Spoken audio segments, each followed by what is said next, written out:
Hello, Benjamin Brown here again. Today's Thursday, October 5th. I'm here in Montreal in my apartment. I'm trying to claim asylum status. I'm appealed to the IRB and the RAD, and I'm in the process of appealing to the federal court. I'm not entirely certain if they're going to grant my request for redetermination. I have evidence that I'm being engaged by English spies, evidence that I'm being engaged by the people behind the English and Spanish languages in their current state.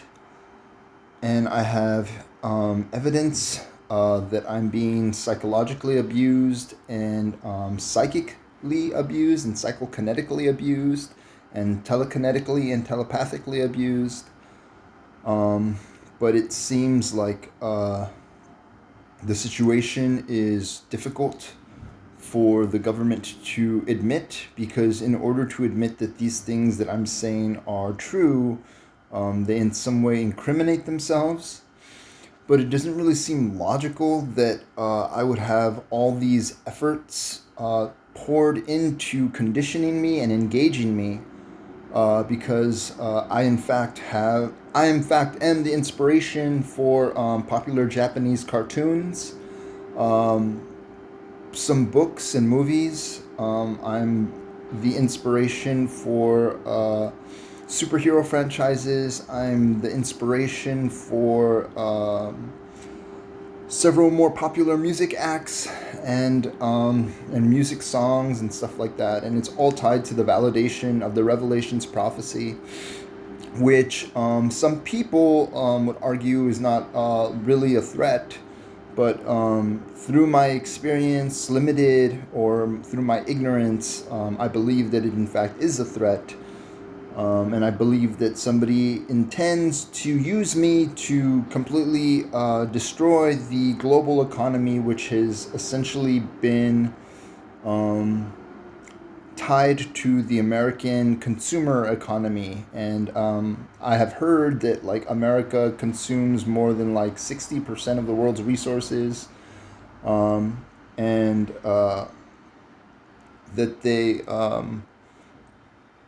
they are in fact the primary importer and exporter of like products that are manufactured in places like Vietnam and Cambodia and China and Pakistan and all these third world countries, South America, all these Guatemala, all these third world countries where they basically pay low wages to seamstresses for products that companies turn around and charge three or four or five or even sometimes maybe as much as 10 times markup on the things that they're selling. But I've been taught that it is in fact tied to some sort of system that is tied to the gasoline system, and the system of economic chain regarding the petroleum economic system.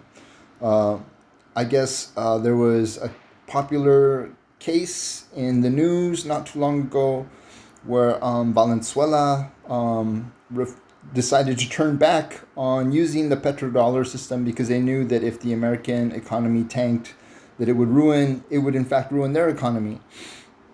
And I guess there was some sort of like, maybe the event was staged, maybe not, I don't know.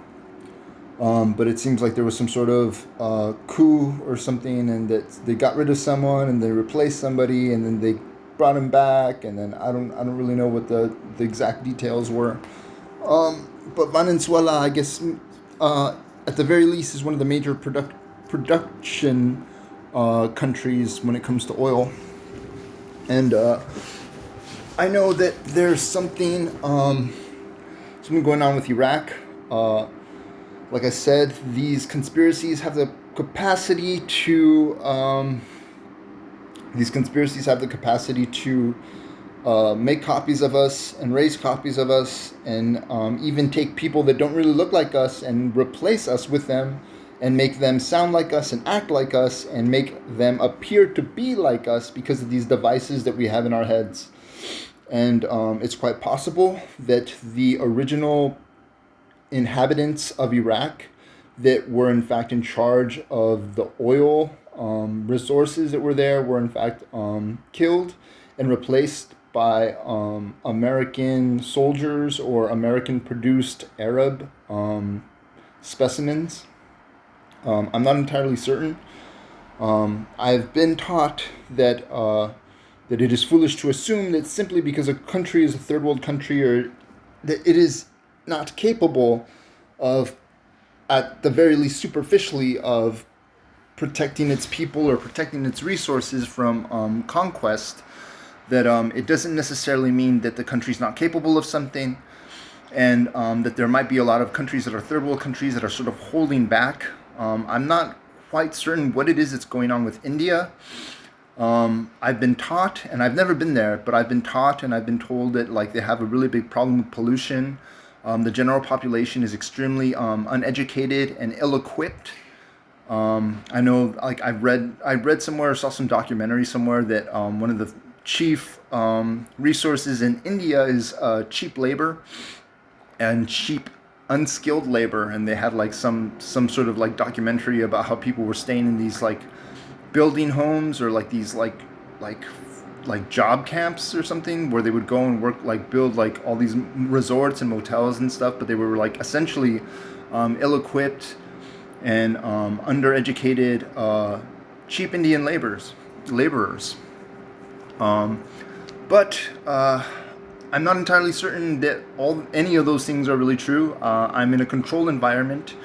I am in fact given information. Not always is the information reliable. I've been taught to be outspoken. I've been taught to be kind of nosy. I'm sincerely interested in being of service to people.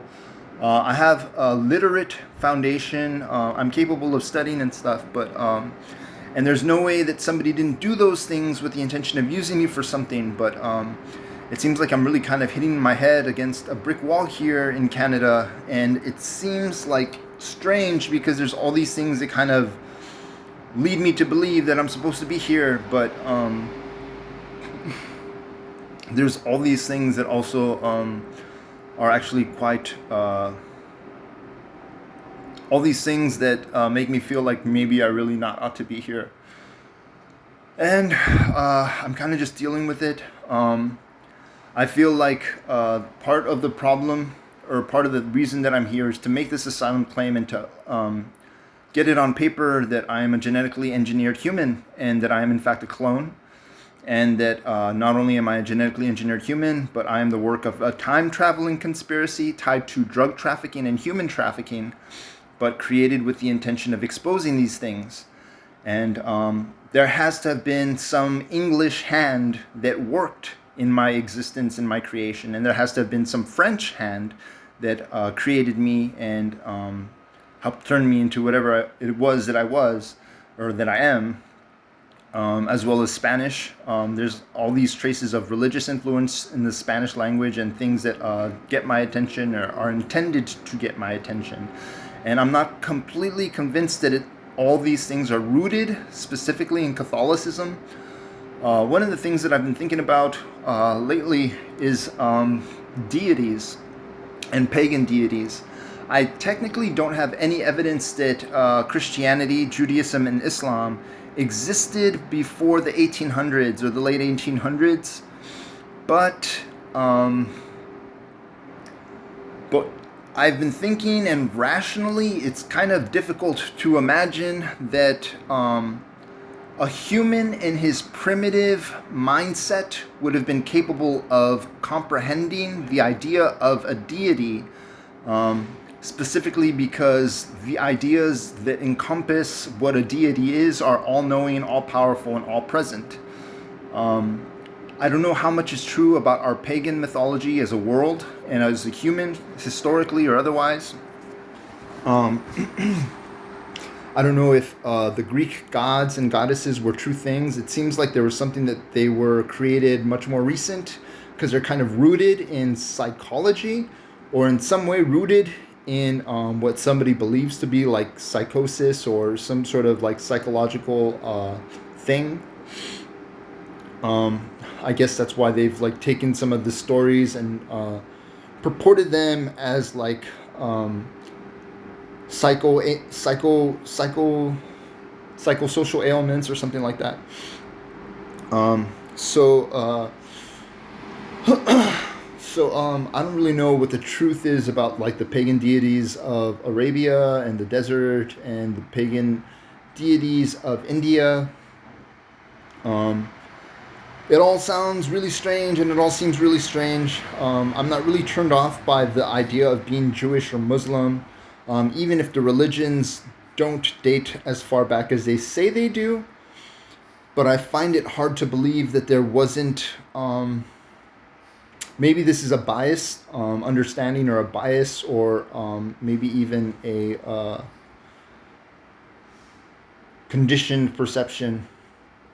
Um, but I guess I find it hard to believe that there aren't or there weren't some people that in some way were deemed mystics or capable of mystical knowledge or capable of expressing mystical ideas that existed probably amongst the Asians and amongst the Indians and amongst the Arabs and amongst the indigenous of the Western Hemisphere. Um, I don't really know what true history is, so I don't really think that all the things that come with what I am told is the history regarding my native heritage and all of my Arab heritage or even my German heritage. Like, I don't really know how much truth there is to those things. I mean, I know that there seems to be some sort of allusion or implication because all of them seem to have these ideas of what mythology is or what these ideas of what historical mythology they purport. I know like the Norse and like the Germanic peoples and probably maybe the Icelandic, the Caucasian Icelandic people and like the other the other like Norse Germanic tribes or whatever, like they all, I guess, purported having like an epic mythology or like epic stories and stuff like that. Um, the Greeks, obviously, the the European countries were all kind of came from some sort of Greek occupation, which is accredited by the fact that Latin is in fact the grandfather of the French, Italian, Spanish, and English language. You don't really see it in the Russian language, and you don't see it in the German language, although it's been practiced and refined now to the point where you see that there are words that cross over from English or from Spanish into German and Russian, I guess. I'm not really familiar with Russian, but with I guess with German. Um, but at the very least, German did not come from initially from Latin, and Russian did not come from Latin. So that lends to the credibility that Greek at some point in time must have been some kind of superpower and inspired the Spanish, Italian, French, and English languages. Um, I guess if you pay attention to superficial culture and superficial history, you see that the Germanic tribes used Old English as their alphabet system. So there seems to be this sort of little brother thing going on with the Germans, between the Germans and the English. Whatever alphabet the English were using and whatever language they were using, the Germans in some way seemed to have adopted it, and it probably dispersed through the Norse tribes, through the Germanic tribes. I guess one of the things they said that they had before the application of the Old English alphabet writing system was they had Celtic runes or something, but I don't think that those are real. I'm not entirely certain. Um, I'm kind of suspicious that the Egyptian language and the language system of the Mesoamericans were fabricated recently. I'm relatively certain. I don't think that I don't think that the pyramids are that old. I think I'm the proof that the pyramids aren't that old. But I'm in fact trying to figure these things out. And these are the things that I know and that are kind of obvious, but nobody's willing to let me learn, and nobody's willing to tell me, and nobody's willing to be direct and tell me like this is what it is that happened. And it's because people are in some way kind of turned off by me, or maybe threatened by me. I don't feel like I'm particularly threatening, simply because I'm this 34-year-old high school dropout with two kids out of wedlock, who spent about 10, 15 years of his life on and off of hard drugs and on and off the street. I'm here in Montreal dealing with this because this is my life, and I've been getting harassed by the American military, and I've been getting harassed by the Federal Bureau of Investigation, and I've been getting harassed by global religious conspiracies and shadow government factions. And I felt like what it was that they wanted me to do was to come here and make this claim, and come here and to kind of present myself to be of service to kind of bettering the situation for everybody, because the situation that I believe that the shadow government officials find themselves in, is one in which they submitted to criminality that has now in fact imposed slavery upon them and all their lower level subjects. If in fact government officials have corroborated and partaken in criminal activity, then they aren't capable of coming forward whenever they witness criminal activity, which in fact traps them in a situation that in which they aren't capable of doing anything. And it's in fact a situation that they tried to impose on me as well. There's been these moments where I've been influenced into committing crimes, and where I've been influenced into doing things that I really would not want to admit, because of my new religious convictions and my new found religious convictions, and because of what those things might say about me, or what those things would have said about me if it not been for the fact that I have proof that I'm being influenced by a psychic, or by somebody who has access to the ghost implant that is in my brain that essentially reduces me to a remote control human. So I'm waiting for the response from the immigration, from the federal court, from the immigration minister. I'm not sure what he's going to say. I don't really know what to expect. I've cited a majority of this evidence in my memorandum. I've turned in what is my perceived appellate's record. I've been having a hard time with the RAB and the RAD. They're acting really goofy and even kind of disrespectful. I am in French Quebec. I don't really know what it was that I could have done to the French to have incurred disrespect or incurred the wrath of the Frenchmen or the French people, but I've been to France before. I've been to New Zealand before. I've been to London before. I've been to Mexico, of course, and I've never been to Germany, and I've never been to Israel, and I've never been to the Mediterranean. And I've never been to any of the places in the desert. I've never been to Africa. I've never been to anywhere below Mexico. And most of my experiences in living and doing things has been in America. And my consciousness is extremely shallow, because that is in fact what the American social system and military and shadow government systems produce, is a shallow consciousness. I don't think I'm being presumptuous. I think there's a lot of people in America who act and behave like I do, and that don't have complete awareness of what it is that they're doing, or what it is that is being done to them. And I feel that that is part of the reason that these things have been imposed upon me, and I'm trying to help, but I'm not really capable of following through, because I'm obstructed, possibly by corrupt officials that don't want me changing things, or feel that it's rather simply not necessary. So evidence of time travel, evidence of ghost technology, evidence of psychic influence, evidence that there is smarter, more dangerous people possibly that are responsible for the English, Spanish, and French languages.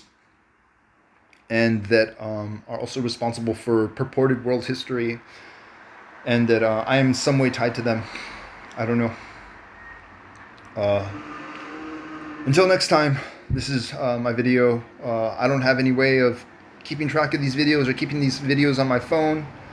I've been trying to upload them to a computer. You know how safe my computer action is, and I might as well have a computer that is easily accessible by corrupt government agents and FBI agents and anybody who wants to incriminate me or to bury the evidence that I'm in fact providing to the general population or the general public. Any of the things and the crimes that I've committed or anything that you've heard or anything, I really don't mind attesting to or confirming or denying if in fact it's something that I did not do or did not say. These government conspiracies have more than one copy of me, or at the very least can pass off a version of me. So that's the way it goes, and that's just the way it is for now. So sorry Autumns, and sorry Ethan Reyes for being such an embarrassment. Sorry Thomas Brown for being such a failure and not being capable of handling my responsibilities as your son and as a father. And I'm sorry to all my indigenous cousins who don't like me and that are been raised Catholic and don't understand what it is that I'm doing. I really don't mind, bowing before my indigenous cousins. I don't really mind bowing before my righteous and salvageable German cousins and my righteous and salvageable Arab cousins, as well as I would hope that my indigenous cousins would also be righteous and salvageable, so as to not get me into any trouble. And I'm trying my best to do the same for them. I'm not doing anything like stealing. I'm not spying on anybody while I'm here. I haven't been doing any drugs. I don't even drink.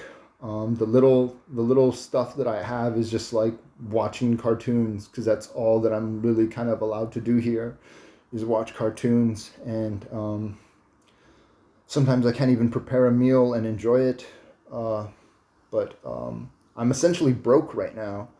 And I've got like 2 weeks to get my money for my rent, and I'll probably be able to manage it. But I've got to buy money for a button-up shirt and for slacks, and I'm probably not going to find anything decent and that's reasonably priced, because these people are professionals at eating up my money, and professionals at eating up my time, and professionals at keeping certain marks and brands away from me. And usually when I go into a store and I buy something, it's really not the thing that is produced by the manufacturer or the company that's producing them.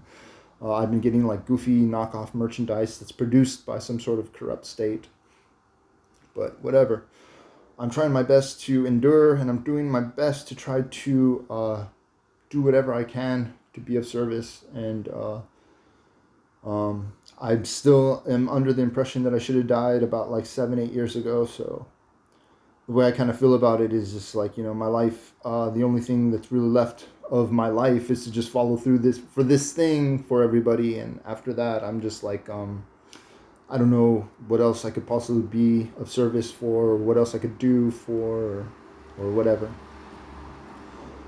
All right. Bye.